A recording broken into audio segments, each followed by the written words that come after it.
Assalamualaikum tuan-tuan, jemput masuk, jemput masuk. Tuan-tuan berada di mana dan line di tuan-tuan di tempat tuan-tuan clear ataupun tidak? Tolong bagi tahu ya. Sementara tunggu kawan-kawan kita yang lain masuk.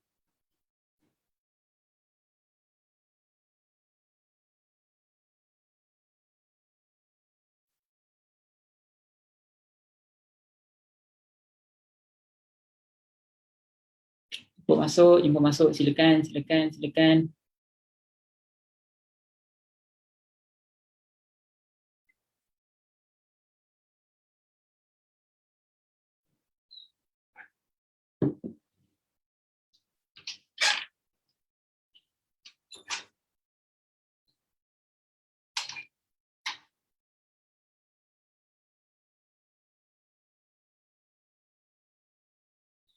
Silakan jemput masuk, jemput masuk. Bagi tahu tuan-tuan berada di mana. Hari ini kita akan sambung ayat kita tuan-tuan. Kita akan bahaskan ayat yang ke-7 daripada surah Yasin ni.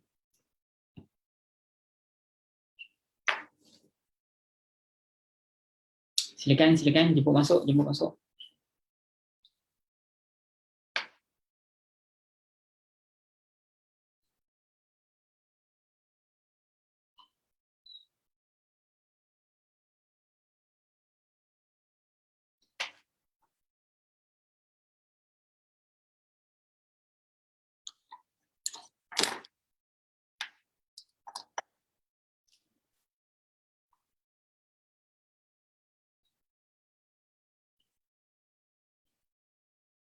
Silakan, siapa yang dah masuk, tolong beritahu anda berada di mana dan line di tempat anda clear ataupun tidak.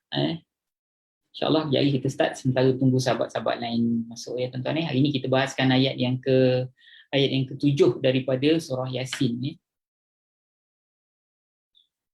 Tuan-tuan tolong share dekat dalam FB tuan-tuan masing-masing, biarlah ramai yang dapat manfaat daripada program ni kan. Kawan-kawannya tahulah sikit bagaimana bahasa Arab itu berfungsi .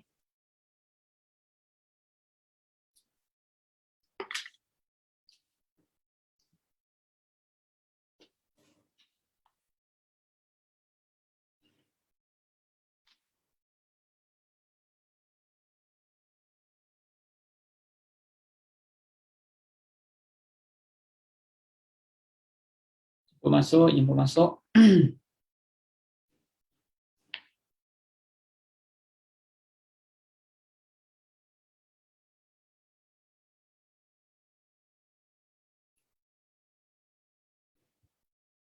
Jemput masuk, jemput masuk.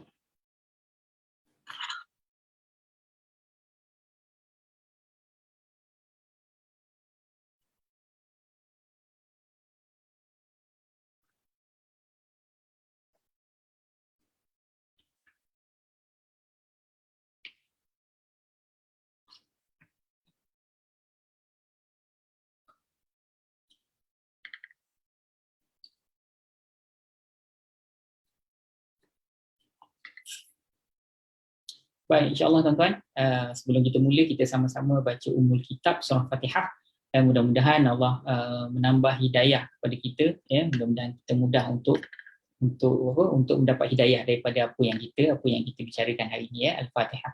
A'udzubillahi minasyaitonirrajim. Bismillahirrahmanirrahim. Alhamdulillahirabbil alamin, arrahmanirrahim, maliki yaumiddin. Iyyaka na'budu wa iyyaka nasta'in, ihdinas siratal mustaqim, siratal ladzina an'amta 'alaihim ghairil maghdubi 'alaihim waladdallin. Amin. A'udzu billahi minasyaitonir rajim. Bismillahirrahmanirrahim. Alhamdulillahi rabbil alamin. Assalatu wassalamu ala asyrafil anbiya'i wal mursalin wa ala alihi wa sahbihi ajma'in. Allahumma arhamna bil Qur'an waj'alhu lana imama wa nura wa huda wa rahmah. Allahumma dzakirna minhu ma nusina wa 'allimna minhu ma jahilna warzuqna tilawatahu ana al-laili wa atrafan nahar waj'alhu lana hujjatan ya rabbal alamin walhamdulillahi rabbil alamin. Allahumma iftah 'alaina hikmataka wa anshur lana min khaza'in rahmatika ya arhamar rahimin. Allahumma rabbi shrah li sadri wa yassir li amri wahlul 'uqdatam min lisani yafqahu qawli. Amma ba'd. Baik tuan-tuan dan puan-puan yang dirahmati Allah sekalian, InsyaAllah hari ini kita akan sambung lagi pengajian kita. Kita akan bicarakan ayat yang ketujuh daripada surah Yasin. Saya baca dulu tuan-tuan puan-puan simak. Nanti sekejap lagi saya share screen, nanti ayat ada di sana. Tuan-tuan dengar je dulu. A'udzubillahi minasyaitonirrajim. Laqad haqqal qawlu ala aktsarihim fahum la yu'minun. Laqad haqqal qawlu ala aktsarihim fahum la yu'minuna, kata Allah. Jadi tengok makna dia dulu tuan-tuan. Tapi sebelum tu kita akan saya share dulu screen supaya tuan-tuan nampak ayat tu di screen tuan-tuan. Sebentar ya. Alright. Ni ayat dia. Yang bawah ni. Laqad haqqal qawlu ala aktsarihim fahum la yu'minun. Saya baca sekali lagi tuan-tuan puan-puan simak ya. A'udzubillahi minasyaitonirrajim. Laqad haqqal qawlu ala aktsarihim fahum la yu'minun. Tu ayat dia. Alright, apa maksud dia tuan-tuan ni? Okey, laqad sesungguhnya haqqa ni tuan-tuan betulkan, siapa yang ada kamus Al-Furqan tuan-tuan betulkan telah ia telah pasti, maksud ia telah pasti berlaku. Ia telah pasti, ia telah tu tinggal. Inilah kalimat fa'il tuan-tuan. Dia ada kesilapan semasa kita terjemah dulu. Ini sebenarnya ialah kalimat fa'il. So ia telah tu tinggal. Ia telah ataupun telah ia. Tak kira lah, asalkan ada ia ada telah. Ganti nama diri dan menunjukkan dia fa'il madhi. Telah tu menunjukkan dia fa'il madhi, ia tu menunjukkan ganti nama diri yang tersembunyi dalam haqqa. Okey, tengok makna dulu. Laqad haqqal qawlu ala aktsarihim fahum la yu'minun, kata Allah. Maksudnya laqad haqqa, sesungguhnya pasti, ia pasti berlaku perkataan ataupun maksudnya ialah pasti berlaku apa yang telah dikatakan oleh Allah, pasti berlaku apa yang telah dijanjikan oleh Allah, pasti berlaku apa yang telah dikhabarkan oleh Al-Quran. Itu maksud qaulu ni, perkataan ni. Perkataan yang diberikan oleh Allah, yang diberikan oleh Rasulullah akan terjadi ala aktsarihim, ke atas kebanyakan daripada mereka. Ke atas kebanyakan daripada mereka. Sesungguhnya pasti berlaku apa yang telah diperkatakan ke atas sebahagian besar daripada mereka, ke atas kebanyakan daripada mereka. Fahum la yu'minuna. Mereka tu, sedangkan mereka itu tidak beriman. Maksud dia apa tuan-tuan? Maksud dia sesungguhnya, kata Allah Ta'ala. Okey, Allah Subhanahu Wa Ta'ala ni dia bagi tahu macam-macam hal tentang orang yang ingkar dengan perintah Allah. Ingat tak? Allah cerita kalau buat begini dapat begini. Kalau ingkar begini nanti jadi begini. Inilah tempat tinggal dalam neraka. Macam-macam Allah cerita kan. Jadi Allah Ta'ala sebut laqad haqqal qawlu ala aktsarihim.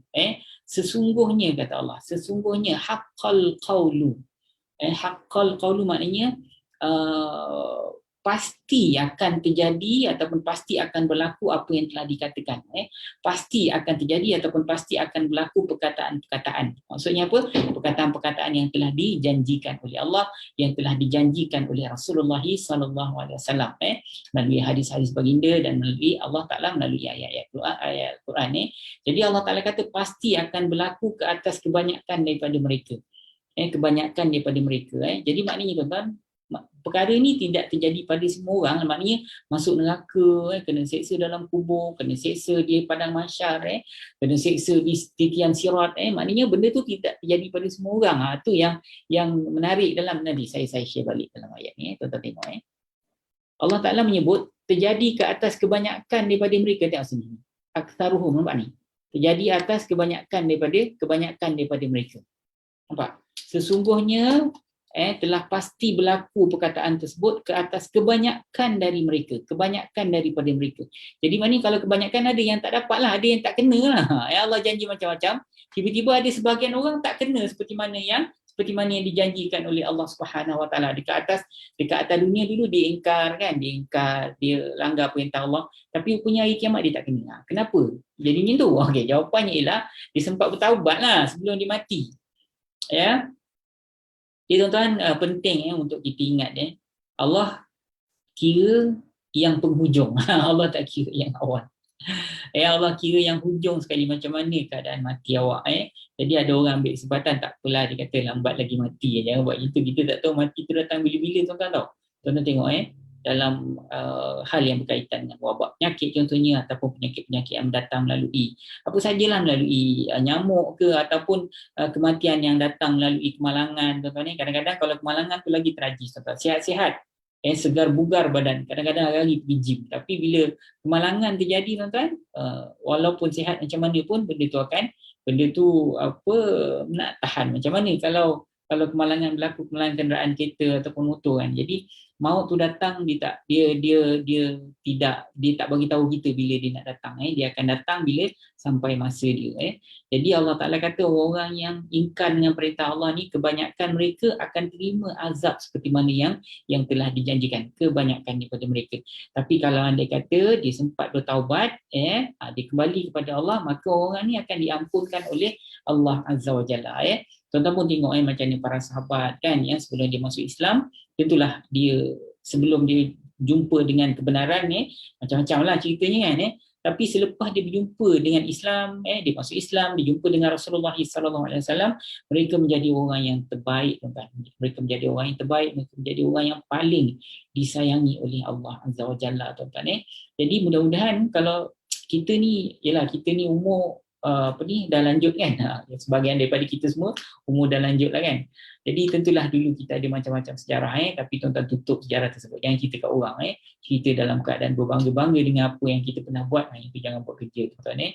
So kalau kita telah bertaubat, Allah tutup aib kita, jadi kita pun tutuplah aib kita. Jadi orang-orang yang pernah melakukan kesalahan, pernah lakukan macam-macam keingkaran, kederhakaan kepada Allah Azza wa Jalla, bukan semua diazab oleh Allah. Yang diazab hanya yang mati tak sempat bertaubat, tuan-tuan. Tapi yang mati sempat bertaubat, sempat kembali kepada Allah, mudah-mudahan Allah ampunkan segala dosa-dosa yang pernah mereka lakukan. Jadi kat sini Allah sebut, kalau tuan-tuan nak tengok, lepas kebanyakan daripada mereka, Allah sebut fahum la yu'minun. Kebanyakan daripada mereka, Allah pasti akan berlaku perkataan yang telah dijanjikan ke atas kebanyakan daripada mereka. Fahum la yu'minuna. Fahum la yu'minuna ni maksudnya maka mereka tidak beriman, ataupun kebanyakan daripada mereka tidak mempercayai ataupun tidak beriman. Ni jenis orang-orang yang apa kita panggil? Jenis orang-orang yang tetap tidak beriman. Itu maksudnya. Fahum la yu'minun, lalu ataupun sedangkan mereka tidak beriman. Ni boleh tuan-tuan terjemah. Kalau fa ni ada siapa yang tak setuju nak kata ustaz, fa ni bukan fa penyambung cerita lah ustaz, fa ni ialah fa hal, apa boleh lah kita boleh terima. Fa yang menunjukkan hal keadaan ni, siapa-siapa yang kena seksa tu kebanyakan daripada mereka itu sedangkanlah yang tepat, yang sesuai, mereka tidak beriman. Jadi orang-orang itulah yang diseksa, yang termasuk dalam golongan kebanyakan orang yang diseksa oleh Allah, berpandukan daripada janji-janji Allah ataupun perkataan-perkataan yang telah disebut oleh Allah dalam Al-Quran dan perkataan yang telah dijanjikan oleh Rasulullah SAW. Faham tuan? Okey, kalau dah faham, jom kita tengok dari sudut dari sudut makna. Dah tahu sekali lagi makna, sekali lagi saya sebut makna dia, sesungguhnya ia pasti akan berlaku perkataan-perkataan yang Allah janjikan ke atas kebanyakan daripada orang-orang kafir tersebut. Fahum la yu'minun, mereka itu adalah di kalangan orang-orang yang tidak beriman, mati dalam keadaan tidak beriman, tak sempat nak bertaubat. Jadi orang-orang ni yang dimaksudkan, kebanyakan orang-orang yang akan diseksa oleh Allah Azza wa Jalla, tuan-tuan. Okey, kalau kita tengok kalimat yang pertama, tuan-tuan, laqad haqqal, laqad dulu, laqad. Sebenarnya laqad ni, tuan-tuan, kita satukan kalimat ni. Tapi sebenarnya kalimat ni ada dua tau, laqad. Yang pertama la, yang kedua qad. Tapi sebab dua-dua tu taukid, jadi kita consider dia sebagai satu. Tapi kalau tuan-tuan nak pendetailan dia, sebenarnya kalimat ni dua perkataan, tuan-tuan. Kalimat ni dua perkataan. La yang pertama, qad yang kedua. La yang pertama, qad yang kedua. Jadi maknanya ada dua kali Allah Ta'ala gunakan kaedah penegasan dekat sini. Pasti sungguh lah kita boleh kata, pasti sungguh. Oleh kerana ni kedua-duanya merupakan taukid, so kita consider dia satu.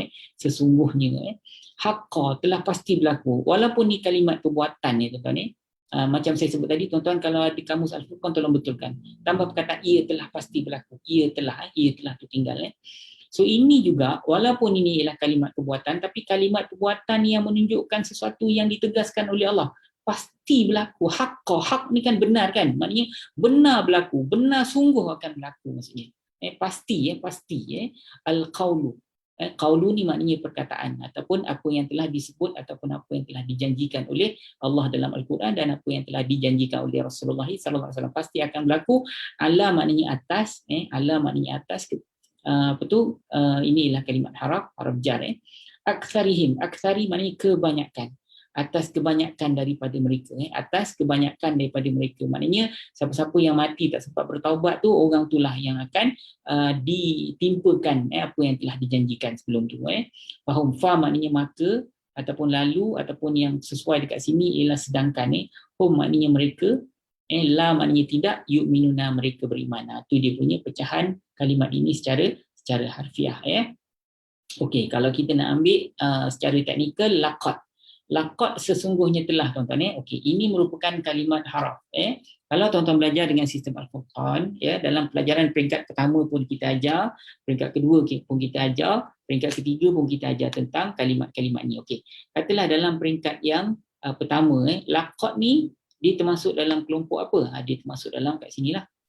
Dia termasuk dalam kelompok haraf. Settle dah masalah. Haraf, dia termasuk dalam kelompok haraf. Kita kena pisahkan antara isim, fi'il dan haraf, nama, perbuatan dan segi. So laqad tu dia termasuk dalam kelompok sendiri. Selesai dah masalah. Kalau kalimat tu kalimat isim dan fi'il, ni pada peringkat pertama pengajian tau, kita kena pindahkan dia ke diagram yang kedua, tuan-tuan. Kalau kalimat itu merupakan kalimat isim dan fi'il, kalau dia merupakan kalimat isim dan fi'il, maka tuan-tuan kena pindahkan ke diagram yang kedua. Tapi kalau kalimat tu kalimat haraf, tak payah pindah. Itu pelajaran peringkat kedua, tapi peringkat pertama. Tapi kalau tuan-tuan belajar peringkat yang kedua pula, kita kalau tuan-tuan jumpa kalimat isim, ni kerja dia. Cari itu isim yang ada gelaran dan fungsi ataupun isim biasa. Kalau kalimat perbuatan ni kerja-kerja tuan-tuan. Kalau kalimat haraf, tuan-tuan kena tengok apa gelaran dan fungsi dia. Itu pelajaran peringkat yang kedua kalau tuan-tuan belajar dengan sistem Al-Furqan. Kalau sesungguhnya tadi tuan-tuan, sesungguhnya tadi yang saya besarkan, dia termasuk dalam kelompok haraf penegasan. Dia ada kat sini. Kadang-kadang inna, kadang-kadang qad, kadang-kadang la dan lain-lain. Jadi laqad tu dia ada yang lain-lain lah. So itu semua adalah haraf penegasan. Dia kalimat haraf tapi gelaran dia sebagai haraf penegasan. Jadi kalau haraf penegasan, fungsi dia apa tuan-tuan? Fungsi dia tentulah menegaskan sebab tu maknanya sesungguhnya ataupun pasti ataupun sungguh. Itu semua adalah kalimat-kalimat yang termasuk dalam kelompok haraf-haraf penegasan kita sebut. Ya tuan-tuan. Okey, kita balik ke ayat kita Okey, so laqad ni tadi dia termasuk dalam kelompok kalimat haraf, dia merupakan haraf penegasan. Okey Ustaz, kalau pelajaran peringkat terakhir, peringkat ketiga, kalau haraf, apa kita nak belajar Ustaz? Okey, kalau tuan-tuan belajar dengan Al-Furqan, tuan-tuan belajar sampai pada peringkat yang ketiga, jadi kita akan jelaskan ada haraf, semua haraf lah peringkat ketiga haraf ni. Jadi ada haraf yang akan mempengaruhi baris kepada kalimat isim. Maknanya tuan-tuan nampak kalimat isim kan, sebelum tu ada haraf tu, maka isim itu dia akan jadi baris bawah ke, baris atas ke, disebabkan oleh haraf tersebut. Okey, sekarang ni jenis haraf yang pertama, dia hanya boleh menukar ataupun mempengaruhi baris kalimat isim selepas dia. Ada haraf yang hanya boleh mempengaruhi baris kalimat fi'il mudhari' selepas dia, fi'il selepas dia. Dan ada haraf yang boleh mempengaruhi kedua-duanya. Dia boleh mempengaruhi kalimat isim pun boleh, kalimat fi'il pun dia bekerja, dua-dua dia bekerja, dia ada dua pos. Okey, sekarang ni tuan-tuan, kalimat qad itu tuan-tuan, dia tak masuk tuan-tuan. Kalimat qad tu dia tidak bekerja. Dia tidak bekerja kepada fi'il madhi, dia tidak bekerja kepada dia tidak bekerja kepada fi'il dan dia tidak bekerja kepada isim. So laqad ni pada peringkat ketiga kita selesai masalah. Dia cuma kita kena bahaskan pada peringkat yang pertama dan peringkat yang kedua saja. Kemudian haqqa. Haqqa ni ialah kalimat fi'il tadi saya sebut tambah perkataan ia telah. Haqqa ia telah berlaku, ia telah pasti maksudnya. So inilah kalimat fi'il, dia merupakan fi'il mudhari' tuan-tuan. Dia merupakan fi'il madhi, kan ada telah kan? Fi'il madhi. Jadi kalau tuan-tuan jumpa kat sini tau, kalau pelajaran peringkat pertama, kalau tuan-tuan belajar dengan sistem Al-Furqan, tuan-tuan kena tahu kalimat tu merupakan kalimat isim ke fi'il ke haraf. Isim ke fi'il ke haraf. Jadi ustaz, haqqa ialah kalimat fi'il. Jadi kalau kalimat fi'il, tuan-tuan pindahkan ke diagram yang kedua. Isim dan fi'il kena pindah tuan-tuan, haraf je tak payah pindah. Jadi jantina kalimat haqqa tu ialah jantinanya muzakkar sebab tidak ada pi dalam kurungan. Kemudian jumlah dia mufrad sebab ia kan, ia ataupun dia, ia telah pasti berlaku, ia bukan mereka, kalau mereka jamak lah. So ia tu mufrad. Kemudian ganti nama diri, kalau ia ataupun dia third person lah. Kalau aku first person, kalau engkau second person, kalau dia third person. So tuan-tuan pergi dekat third person ni. Sebab third kan, tuan-tuan pergi third. Kalau tuan-tuan kata engkau telah berlaku sini, kalau aku telah berlaku sini, kalau dia ketiga lah, third person kan, pergi third person. So tadi tuan-tuan kata jantina dia muzakkar, jumlah dia mufrad. Satu kan. So ganti nama diri dekat dalam haqqa itu ialah huwa ataupun ia. Dalam bahasa Inggeris him ataupun he. Dalam bahasa Inggeris. Ya, okey, kita balik dekat ayat kita So sekarang ni tuan-tuan, kalau dalam peringkat yang pertama tuan-tuan belajar, haqqa ni dia merupakan kalimat fi'il, tuan-tuan dah tahu. Dia merupakan fi'il madhi, jantina kalimat ini muzakkar. Sebab tidak ada pi dalam Quran. Itu kita akan ajar kalau tuan-tuan masuk kelas, kita akan ajar daripada awal satu persatu. Jantinanya muzakkar, jumlahnya mufrad sebab tidak ada terjemahan berganda. So ganti nama diri yang ketiga sebab isim secara automatik ganti nama diri yang ketiga. So ganti nama diri dekat dalam ni ialah ia ataupun he. Okey tuan-tuan tapi tak ada tulis kat sini sebab saya tertinggal masa kita terjemah tu kan. So tuan-tuan kena tahu ia telah So ganti nama diri dekat dalam ni ialah ia ataupun dia tuan-tuan Okey, sekarang ni kalau tuan-tuan belajar itu peringkat pertama tau. Bila tuan-tuan masuk pada peringkat yang kedua pula, ni diagram peringkat yang kedua. Okey, sekarang ni haqqa tu kita kata dia fi'il kan, mestilah fi'il. Kalau isim kat sinilah, ni fi'il ni haraf kan. Okey, sekarang ni kalau dia fi'il, Ustaz, haqqa tu ialah fi'il, dia fi'il madhi, tak kira apa pun fi'il dia. Yang pertama, tuan-tuan kena tahu apa ganti nama diri dekat dalam tu. Yang kedua, tuan-tuan kena tahu dia rujuk pada siapa. Yang ketiga, tuan-tuan kena tengok ada atau tidak maf'ulun bih. Maf'ulun bih ni maknanya yang kena buat. Kalau dia telah makan nasi, nasi tu maf'ulun bih. Tengok ada atau tidak. Okey, sekarang ni kita nak tengok apa ganti nama diri, rujuk pada siapa dan tengok kalau ada maf'ulun bih. Kita balik dekat ayat kita. Haqqa, ia telah berlaku. Okey, ganti nama diri dekat dalam ni apa? Ia. Okay, ia rujuk pada siapa? Apa yang telah pasti berlaku tuan-tuan? Qaulu, itu perkataan itu. Perkataan itulah yang pasti berlaku. Ini dia punya pelaku kepada perbuatan pasti berlaku tu. Itu kaedah bahasa Arab macam tu dia berfungsi Okay, ada tak maf'ulun bih dia tuan-tuan? Maf'ulun bih dia tak ada dia tak ada maf'ulun bih kat sini. Itu pelajaran kita peringkat yang kedua. Okey Ustaz, kalau ni fi'il, apa pelajaran Ustaz pada peringkat yang ketiga? Okey, peringkat yang ketiga kalau fi'il kita tengok, tadi haqqa tu fi'il madhi kan. Okey, fi'il kita akan jelaskan fi'il ada dua jenis. Satu, tengok ni, fi'il kan, peringkat ketiga fi'il. So, fi'il, tuan-tuan kena tengok fi'il ada dua jenis. Satu fi'il yang mabni, satu fi'il yang mu'rab. Ni fi'il yang mabni, okey, fi'il yang mu'rab dia terbagi kepada tiga lah. Okey, apa makna mabni dan mu'rab? Mabni maknanya kebal, tak boleh ubah baris dia. Kalau mu'rab boleh diubah-ubahkan baris dia, tuan-tuan So, mabni ni tuan-tuan, tengok. Yang pertama nampak fi'il madhi. Haqqa tu fi'il madhi, betul ke tidak? Dia ialah kalimat yang tak boleh ubah baris. So tuan-tuan tak payah bahas soal baris dia. Kalimat ini dia kebal dengan keadaan dia macam ni, berbaris atas di hujung ra. So tak payah bahaskan soal baris. Faham tak? Okey, kita pergi pada kalimat berikutnya al-qaulu. Al-qaulu ni maknanya perkataan ataupun keputusan. Tadi kita dah bahas tentang makna dia secara mafhum dan penafsiran So inilah kalimat isim. Kalau pelajaran peringkat pertama tuan-tuan nak tahu di kalimat isim dia ada tanda tau. Selain daripada makna lah saya bawa tuan-tuan Tengok ni. Ini perkara pertama tau, tuan-tuan kena pisahkan isim, fi'il dan haraf Kalimat itu merupakan kalimat isim. Okey, makna dia tuan-tuan tahulah. Dari segi makna tuan-tuan tahu itu merupakan kalimat isim. Okey. Tanda pula.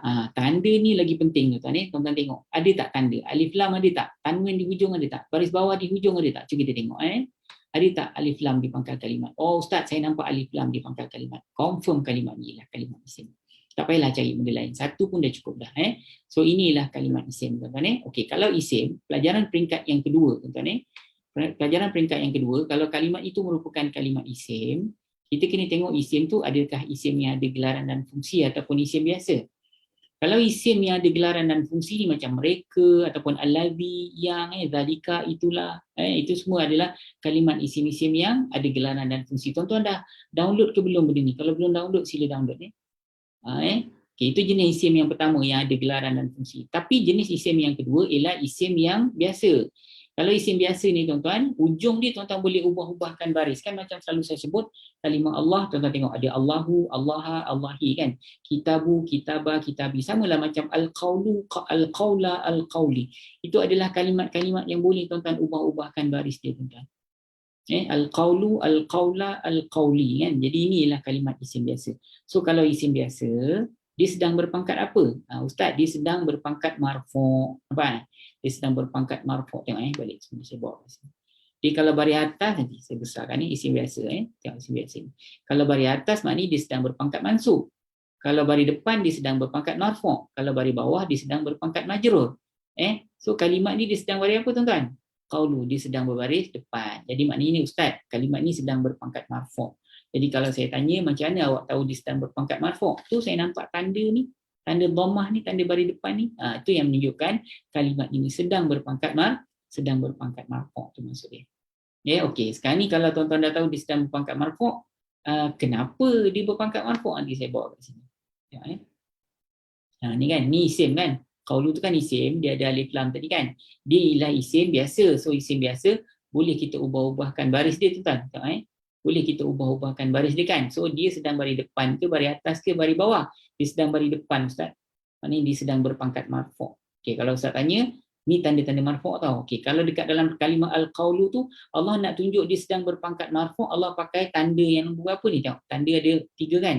Dia pakai Allah pakai tanda nombor 1 ni, pakai dhammah. Kan al-qaulu. Nampak? Dia tak pakai waw, dia tak pakai alif, dia pakai baris depan. Okey, apa penyebab dia pula?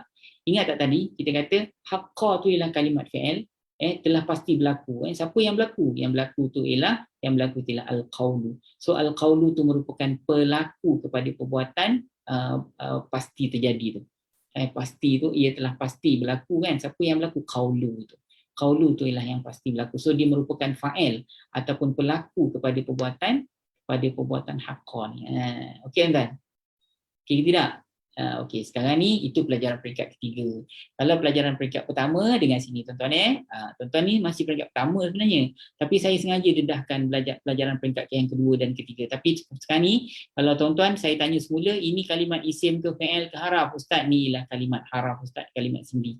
Haqqa ni kalimat apa? Ini ialah kalimat fi'il. Fi'il apa? Fi'il madhi Ustaz, sebab ada telah. Tapi tertinggal kat sini kan. Tuan-tuan tengok daripada awal tadi saya kata ia telah tertinggalnya. So ada telah kat sini sepatutnya.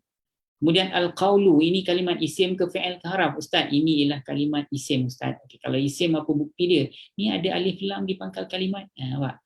Okay, ala, ini isim ke fi'il ke haraf? Ini kalimat haraf Ustaz, ini kalimat sendi. Memang ada pun dekat diagram pelajaran peringkat yang pertama ni. Ala, nampak? Dia dekat sini nampak? So itu confirm kalimat tu merupakan kalimat sendi. Okey, kemudian apa kalimat berikutnya? Aktsari. Aktsari maknanya kebanyakan. Tuan-tuan, ni kalimat isim ke fi'il ke haraf tuan-tuan? Okey, tengok alif lam ada tak? Tak ada Ustaz, tak ada alif lam Ustaz. Okey, kalau tak ada alif lam, tanda yang kedua tanwin ada. Tanwin pun tak ada Ustaz, di baris 1. Okey, apa tanda yang ketiga? Cuba tengok apa tanda yang ketiga yang menunjukkan kalimat tu kalimat isim. Tanda yang pertama, kalau ada alif lam dekat kalimat tu tak ada. Tanwin ada, kalimat tu tanwin pun tak ada. Aktsari bukan aktsarin kan, aktsari, tak ada tanwin. Okey, ada tak baris bawah di hujung? Cuba kita tengok, ada tak kalimat ni baris bawah di hujung dia, ada tak? Oh, adalah Ustaz, aktsari ni ada baris bawah di hujung. Maknanya kalau ada salah satu daripada 3 tanda tu menunjukkan confirm kalimat itu ialah kalimat isim, kalimat nama. So inilah kalimat nama tuan-tuan So tuan-tuan ingat tak? Ini senang kan? Tapi kenapa kita kena tahu kalimat nama perbuatan sendi? Sebabnya ialah tadi tengok kita punya perbahasan kita jadi jauh dan panjang.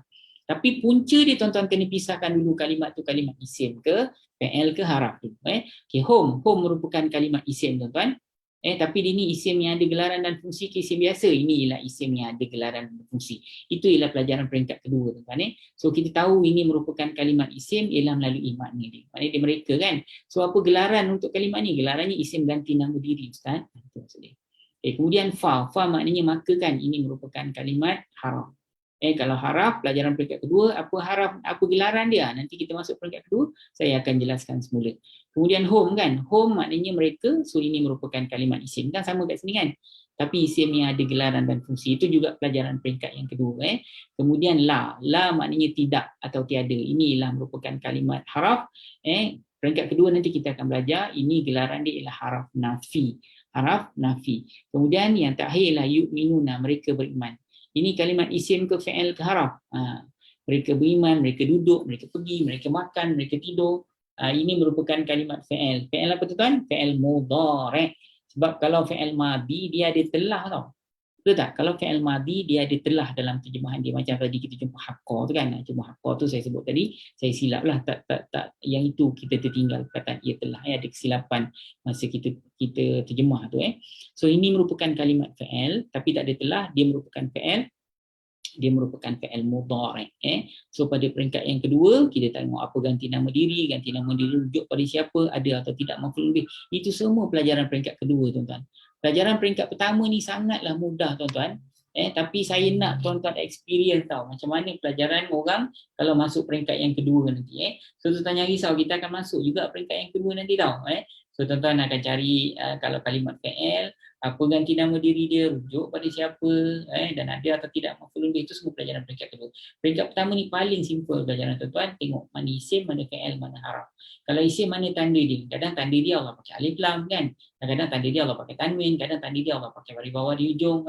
Kalau fi'il soalan mudah, fi'il apa? Fi'il madhi ke mudhari' ke amar, itu saja. Kalau haraf, okey settle. Haraf tak payah cari ganti nama diri sembunyi dan sebagainya. Isim, fi'il, haraf, itu saja. Tuan-tuan So tuan-tuan, apa yang sebenarnya tuan-tuan boleh ambil daripada ayat tu? Sekali lagi saya nak ingatkan tuan-tuan, tuan-tuan janganlah sekarang ni bila dah mula nak faham Al-Quran ni, janganlah langsung tak ada rasa kan bila kita baca Quran. Biarlah tuan-tuan ada rasa sikit bila kita baca Al-Quran. Ada pula ayat-ayat yang kita dah pernah lalui, yang kita pernah bahaskan. Jadi bila tuan-tuan sampai pada ayat tu, cuba tadabburlah sikit makna dia kan. Janganlah macam kita sebelum kenal dengan Al-Quran dulu. Dan tuan-tuan pun kalau beribadat, janganlah macam tak kenal dengan Allah Ta'ala. Allah Ta'ala ni tuan-tuan jangan buat dia macam orang lain tau. Tuan-tuan kena buat dia ni, makin lama tuan-tuan jadikan dia semakin akrab dengan tuan-tuan. Seolah tuan-tuan bercakap, tuan-tuan mesti rasakan yang dia tengah dengar tuan-tuan cakap. Allah, tuan-tuan solat dah berpuluh-puluh tahun, takkanlah Allah tu masih lagi macam orang asing dengan tuan-tuan. Tak boleh buat macam tu tuan-tuan. Allah ni bukan orang asing pada tuan-tuan. Dia bukan asing pada tuan-tuan. Dia tahu tuan-tuan luar dalam. Dia tahu tuan-tuan apa yang tuan-tuan buat dalam rahsia ke, dalam nyata ke. Dia tahu tuan-tuan A to Z, lebih daripada diri tuan-tuan sendiri. Jadi takkan tuan-tuan nak cakap dengan dia macam tuan-tuan bercakap dengan orang yang tuan-tuan tak kenal. Tak boleh tu. Sekarang ni bila tuan-tuan solat tu, tuan-tuan masa solat tu katalah tuan-tuan baca Fatihah kan. Tuan-tuan kata Alhamdulillahirabbilalamin. Maknanya pujian hanyalah untuk Engkau, ya Allah. Jadi bila tuan-tuan sebut di mulut dan hati tuan-tuan tu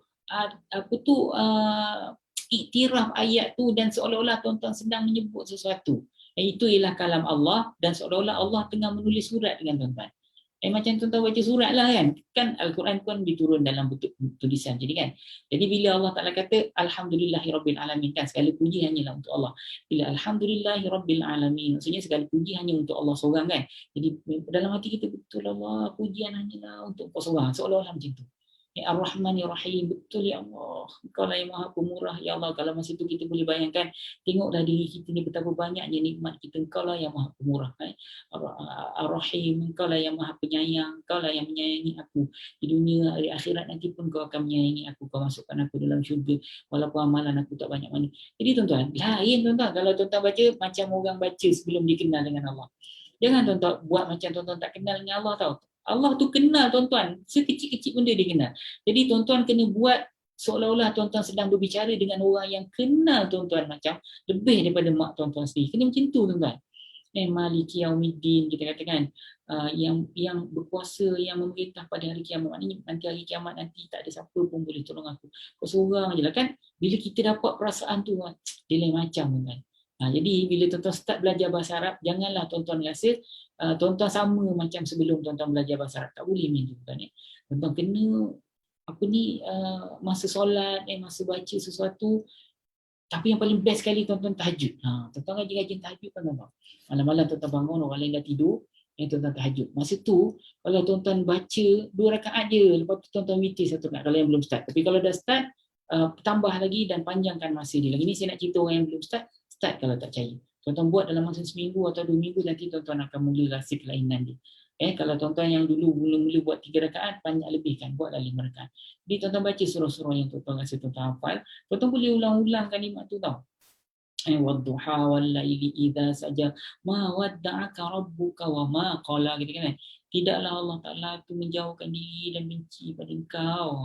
Jadi bila Allah Ta'ala tu, bila kita baca tu seolah-olah kita tengah baca surat Allah Ta'ala hantar kat kita kan. Allah kata, katalah nama tuan-tuan apa tu Muhammad kan. Muhammad, aku tak pernah tinggalkan kau. Aku tak pernah benci kau. Seolah-olah Allah tengah cakap dengan kita.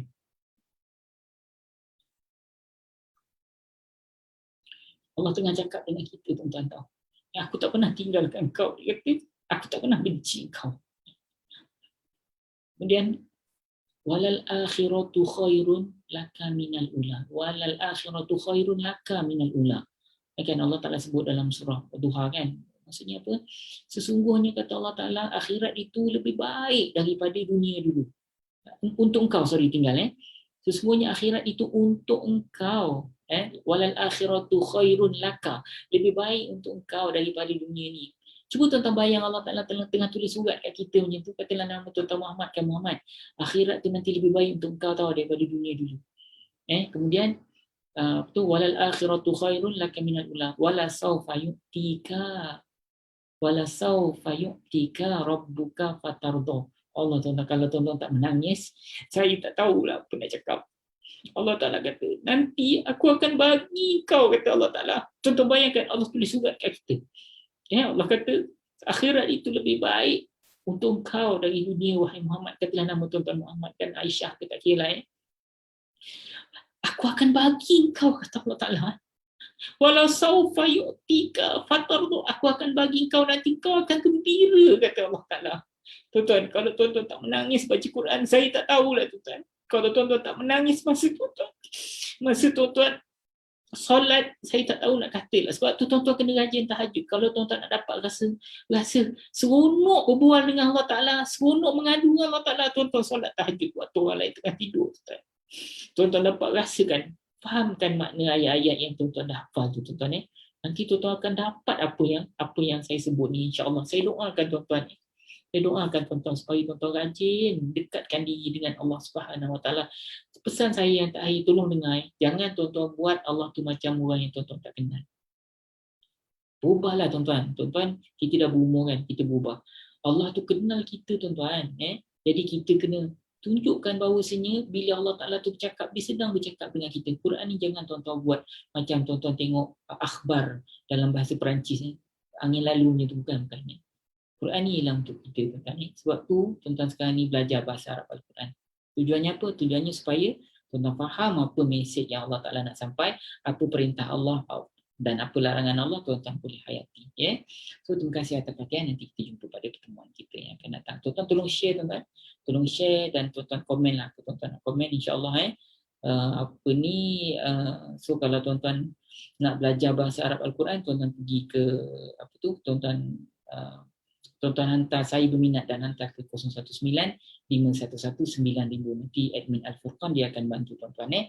So terima kasih. Assalamualaikum warahmatullahi wabarakatuh.